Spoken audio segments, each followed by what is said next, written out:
Welcome back to Inside the AP Productions Fright Night Mansion 2018. The crew of APE Productions not only designs their own maze, they also do their own special effects and makeup. Good with makeup is when you get a piece, like for instance the Pyramid Head piece, which does have, you know, makeup and stuff. When you're doing that and you really put together something that you wouldn't have thought that would have come as good as it did, when you see the finished product, it makes you really proud of your work. Some strong suits out there. I do help do some of the makeup. Also, some of the special effects of the gags from the control rooms. Like this year in my room, we actually had a skeleton coming through the center of the bed, so I would Muppeteer it, as it were, or marionette it, move it around, make it look like it was being pulled or moved through. I have never done a tiger face paint, and of course, you know, as I'm doing it and seeing the finished product, I'm like, oh, I could have moved this over there, and it kind of looks lopsided on the front, but the artist never likes their own work. No, but it came out really well, and I really enjoyed doing it. It was something like out of my comfort level that I've done right on the spot, and I really enjoyed it. It was really fun. Just like any other job, the crew has the risk of being injured, not only by props and the walls, but by the patrons themselves. Mainly it's the unknown. It's having to be prepared for what reactions you're going to get from people coming through, patrons coming through. Some are freeze up and terrified. It's the fight or flight. The real dangers involved there are, is somebody going to run into you or run away from you. As far as constructing the mansion, it's just knowing what's going on around you, what other people are working on to stay safe. Screws being left on the ground, garbage, trip hazards, that sort of thing is probably the biggest concern during the build phase. Yeah, and for me, I just got old enough to become like a roamer, which means that I don't have to be stuck behind walls or something like that when we scare people. So I've noticed in the past 2 years that people come in here, and there's all different types of character that you gotta deal with. There's some people that come in here that aren't exactly in a sober frame of mind, and there are some people that like to make a joke of it and do stupid things, but it's an experience for all the other people that come through. And as far as building it goes, there's a lot going on. There's a lot of big boards being moved around, a lot of structures that need to be stabilized while we're building, and it's just a matter of being in sync with everybody that you're building with and keeping up with what's going on. Well, building, definitely. We have to be careful of falling objects. Make sure everything's secure. Once we get frames up and whatnot, we usually go through and do crash tests. So if walls move or if something tweaks, and we go through and fix it. And have fun, but be safe.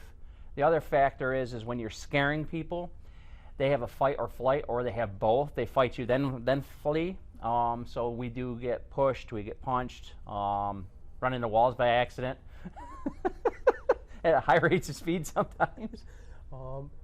Just running through, always be careful, like the random screw, nail, whatever sticking out. Let people know about that. And also, sometimes it just scares the customer when they hit you and you don't move, and then they just start running. Some of the crew even makes their own masks and props. Pyramid Head, I always wanted to do a Silent Hill room. And with Silent Hill, you have to have Pyramid, you have to have the nurses and stuff like that. So I started looking at the concept probably about in March, I would say. And then I started looking online at different ways that they built Pyramid Head. And everybody had their own different styles and different, types of things that they wanted to put on it.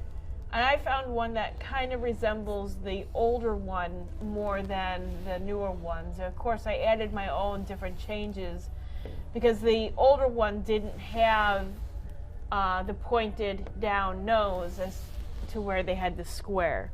So altogether, I finished him probably about early September. So I would say he took about 7 months of. Actually, this year it didn't take all that long. Had a concept that Mark wanted or had an idea for, and he said, "Well, let's put a bed on the ceiling." Okay. So he thought that was going to be kind of a joke until I did it.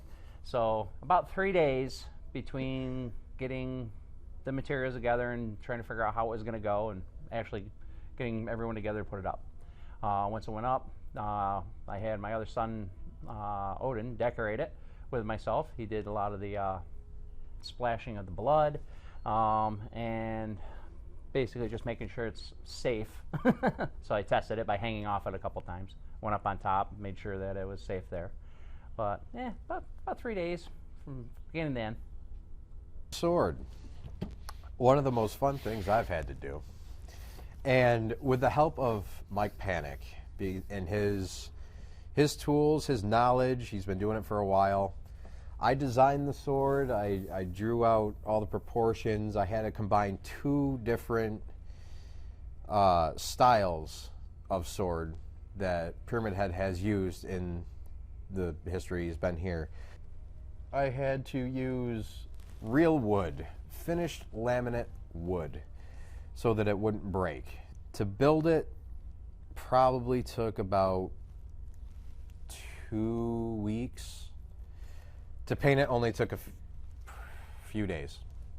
The paint on it, I needed it to match the helmet. I needed it to be the same looking material. So I had to ask Danielle what technique she used for painting, and that's what I went off of. So now it looks like a matching set. The nurse mask was actually really easy to make. I made 2 of those. Each nurse mask was made to fit,